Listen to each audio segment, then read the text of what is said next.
Mary Beth McAndrews from Dread Central. How are you? Hi, Mary Beth. I'm good. How are you? Great.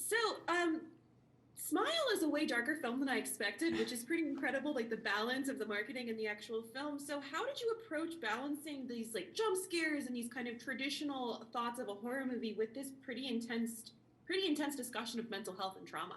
Yeah, for me, as an audience member, I find myself, I love things that are big and bombastic and have these big jump out of your seat moments, but I find that the most effective horror films tend to be the ones that also work as a character drama first and foremost, and something that really draws you in and gets you to care about a character's plight and is exploring something interesting about the human condition and just how scary it can be to be a person walking around in this world.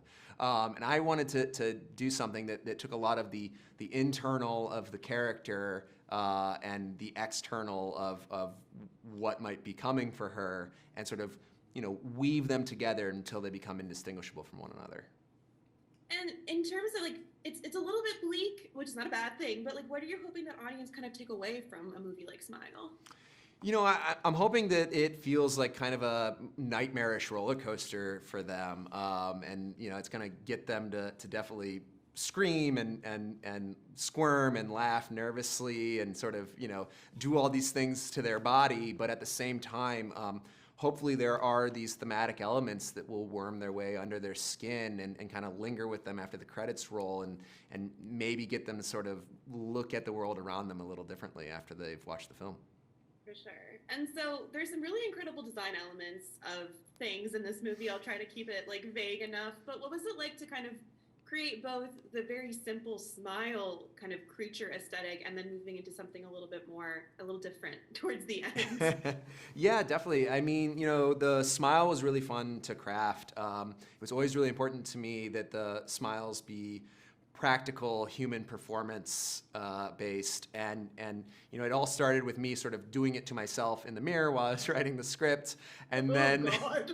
and then being on set and sort of practicing it with the actors. We would kind of stand there and do it back and forth at each other and sort of dialing it in, which I'm sure looked very silly for anybody passing by, but I'm really pleased with the result. And then for the other elements of the film, I love practical effects. I grew up on them. It's one of the reasons I wanted to make horror films.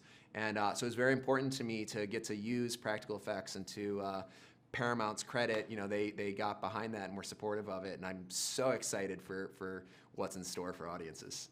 Hell yeah. And then my last question for you, not about Smile, but what's the scariest movie you've ever seen? Oh, wow. I think that, it's partly because maybe the age I was when I saw it, but The Shining just sort of like psychically imprinted upon me. There are images and moments in that film that just burned into my brain and have never left. And yeah, I constantly find myself thinking about it.